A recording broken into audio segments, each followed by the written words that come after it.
బలమైన అలలు, రాకాసి అలలు నగరం మీదకి దాడికి వస్తున్నాయి. మనం చూడొచ్చు పక్కనే కోకో ఎరీనాలో చూసాం. అక్కడ కొబ్బరి చెట్లు మొత్తం కూలిపోయాయి. మరోవైపు చూసుకుంటే కనుక ఈ కోస్టల్లో బ్యాటరీలో మొత్తం ఈ రక్షణ కూడా పగిలిపోవడంతోనే, కూలిపోవడంతోనే కూడా మొత్తం సముద్రం విశాఖ నగరం మీదకి దండెత్తినట్టుగా మనకు కనిపిస్తూ ఉంది. మనం చూడొచ్చు మొత్తం ఈ 100-150 మీటర్ల దూరం తీరం అంతా కూడా ఈ రక్షణ కూడా కూలిపోయిన దృశ్యాలు మనకి ఇక్కడ కనిపిస్తూ ఉన్నాయి.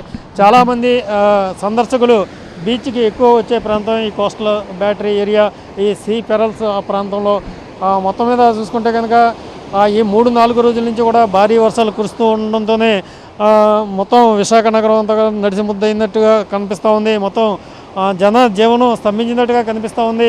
నిత్యావసరాలు కూడా దొరకని పరిస్థితులు ఉన్నాయి. ఈ నేపథ్యంలోనే మరింత భారీ వర్షం పడే వర్షంలో ఇబ్బందులు పాలవుతారన్న ఉద్దేశంతోనే జిల్లా కలెక్టర్ హరేంద్ర ప్రసాద్ ఈరోజు జిల్లా అంతటా కూడా సెలవులు ప్రకటించారు.